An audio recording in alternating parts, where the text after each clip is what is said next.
ክቡራን ተመልካቾቻችን ከዋልታ ቴሌቪዥን በየሳምንቱ በዚህ ሰዓት ወደ እናንተ የሚደርሰውን የነጻ ሀሳብ የውይይትና የክርክር ዝግጅታችንን የዛሬውን ጀምረናል። የፕሮግራሙ አዘጋጅና አቅራቢ ስሜነህ ባይፈርስ ነኝ። እስከ ዝግጅታችን ፍጻሜ ድረስ አብራችሁን እንድትቆዩ በአክብሮት ጋብዛለሁ። የዛሬው ርዕሰ ጉዳያችን በወቅታዊ ሀገራዊ አጀንዳዎች ላይ ነው። በተለይ ደግሞ ከፌዴራሊዝም እና ከፌዴራላዊ ስርዓት ጋር ከክልልነት ጉዳዮች ጋር የተያዘ አጀንዳ በስፋት የምናነሳበት ግን ደግሞ የሀገሪቱን ሰሞንኛ ፖለቲካዊ አጀንዳዎችም እንደዚሁ የምናይስበትን ዝግጅት ነው ይዤላችሁ የቀረብኩት። እንግዳዬ ደግሞ የሲዳማ ክልል ፕሬዝዳንት አቶ ደስታ ሌዳሞ ናቸው። ጥሪያችንን አክብረው እዚህ ስቱዲዮ ድረስ ስለተገኙ በዋልታ ነጻ ሀሳብ ተመልካቾች ስም ከልብ ነው የማመሰግነው። እንኳን ደህና መጡ። እንኳን ደህና ቆያለኝ። እሺ፣ ጉዳያችን እንግዲህ ለሲዳማ የክልልነትን እድል የሰጠው ለውጥና የለውጥ ኃይል በዚህ 5 ዓመታት ሂደት ውስጥ እንዴት አያችሁት?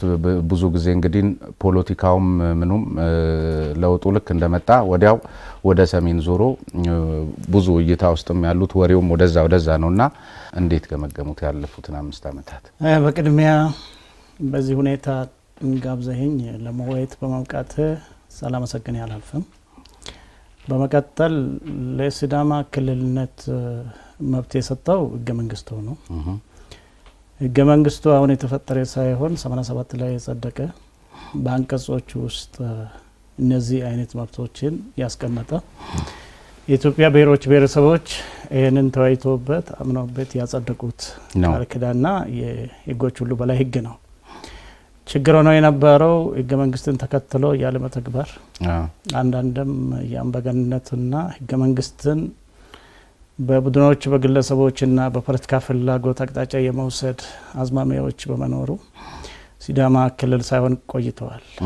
በኋላ የመጣው ለውጥ እነዚህ አይነት የተዛቡ አሰራሮችን፣ ልማዶችን፣ የህዝብ ጥያቄዎችን ያፈኑ ጉዳዮችን ባሻሻለበት ሂደት ህገ መንግስት ተግባራዊ መሆን ችለው ሲዳማም እንደዚሁ ጥያቄው በህጋዊ መንገድ ተስተናግደው ክልል መሆን የቻለበት ሁኔታ ነው ያለው።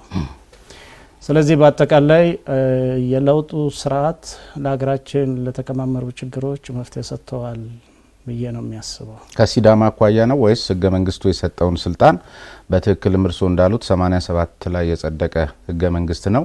ነገር ግን ለ27 ዓመታት ያልተቋረጠ ጥያቄ የነበረው ሲዳማ ክልል በተግባር አላገኘም። ህገ መንግስቱ ቢልም ብዙ ጊዜ ህገ መንግስቱን ከለላ አድርገው የሚነገሩ ነገሮች ተግባራዊ እስካልተደረገ ድረስ ብዙም ፋይዳ የለውም። ስለዚህ ለሲዳማ ክልል ተግባራዊ ስለሆነ አሁን እርሶ ባሉት ደረጃ ህገ መንግስቱን በተግባር ማዋል የሚችል ሁሉንም በኩልነት የሚያይ ስርዓት በዚህ 5 ዓመታት ታይቷል ብለው ያምናሉ? እዚህ ላይ ነገሮችን በብዙ አንግል ማየት ያስፈልጋል። ስርዓቱ እንደ ስርዓት ያለው ቁርጠኝነት ሲመለከት ያስፈልጉ የነበሩ በርካታ ማሻሻያዎችን ያደረገ ስርዓት ነው። ህገ መንግስታዊ መብቶች በብዙ መልኩ ተጥሶ ነበሩ። አዋጆችም እንደዚሁ ያንን ለማፈን በሚያስችሉ ደረጃዎች ብዙ አዋጆችም ወጥቶ ነበሩ።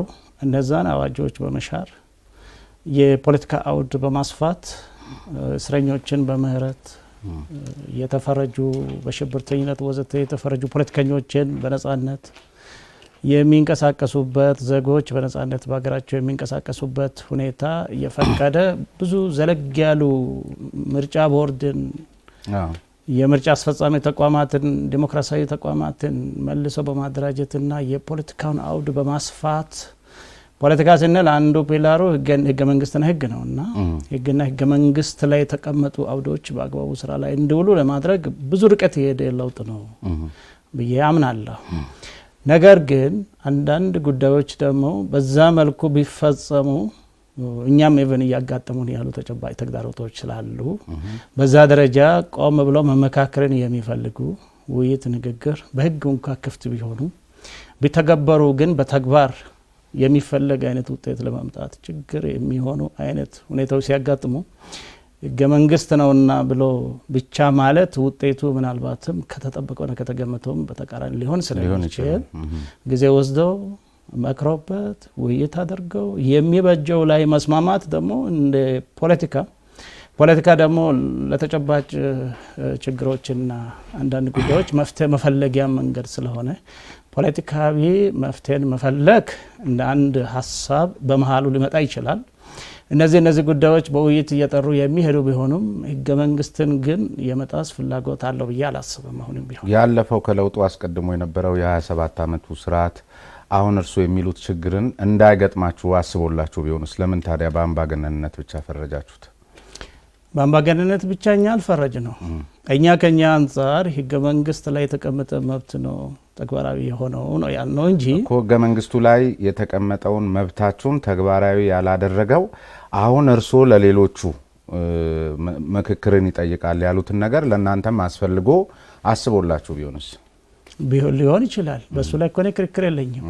መነጋገር፣ መወያየት በጋራ ወደ ተሻለው ስለዚህ ሁሌ የነፈገን ነው ነፍጎን ነው ብሎ እዛ ላይ ብቻ ድምዳሜ መስጠት አስቸጋሪ እንዳይሆን ብዬ ነው። አስቸጋሪ ነው። እንደዛ አይነት ኮንክሉዥን ላይ መድረስም ያለፈውን የመኮነንም ብዙ ጥቅም የለው።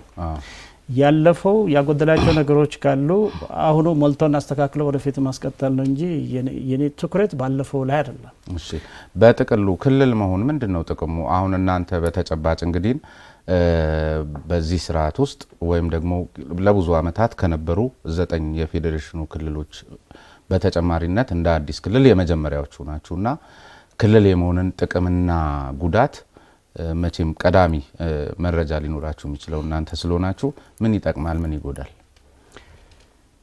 እውነትህን ነው። ይህን ጥያቄ ለእኛ ማንሳት ተገቢ ነው። እኛ ኦልሬዲ ተስት ተደርገናልና ጣዕሙንም ምረቱንም እናውቀዋለን።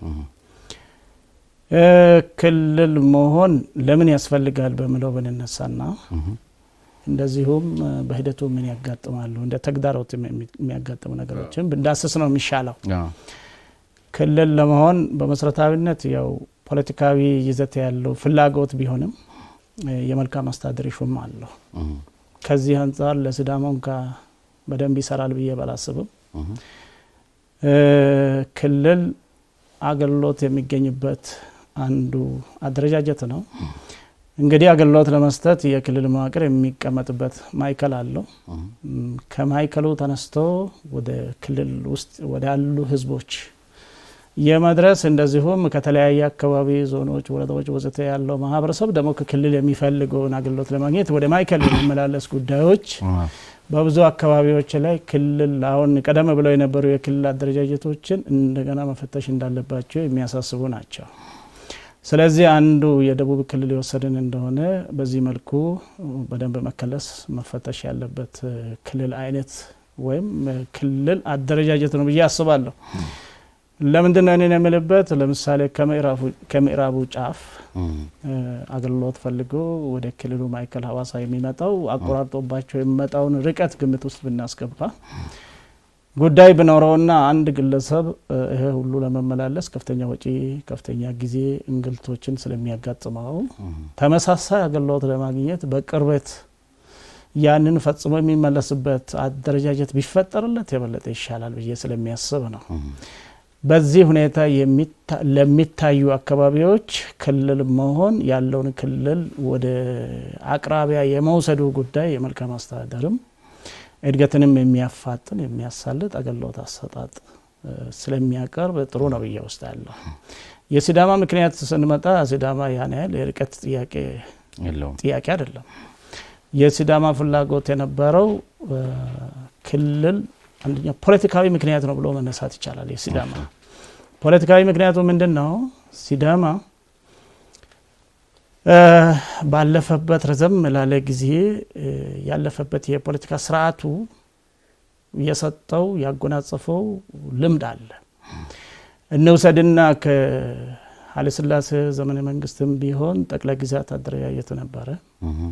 ያ አደረጃጀት ማዕከልን ሲዳማ አድርገው የአደረጃጀቱ ስያሜ ጭምር ሲዳሞ በሚል ሰይሞ የሄደበት የዛ አካባቢ አስኳል አድርጎ የወሰደበት የራሱ ታሪካዊ ዳራ አለው።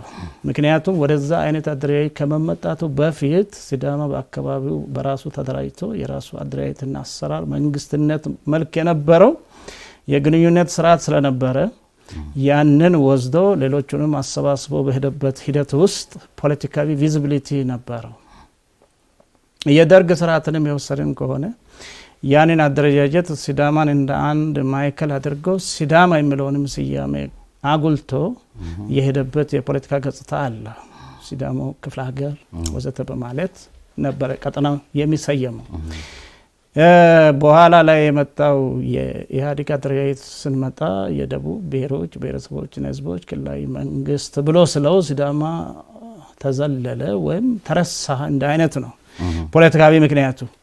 ስለዚህ ሲዳማ በኢትዮጵያ ፖለቲካ አውድ ውስጥ እንደ አንድ ብሔር ሚና አለኝ፣ መታየትም አለብኝ፣ መታወስም አለብኝ፣ መታወቅም አለብኝ። ለዚህ የተመቸ አደረጃጀት አይደለም፣ አደረጃጀቱ እኔን ደብቆኛል ብለው ባሰበበት ፖለቲካዊ ምክንያት በማድረግ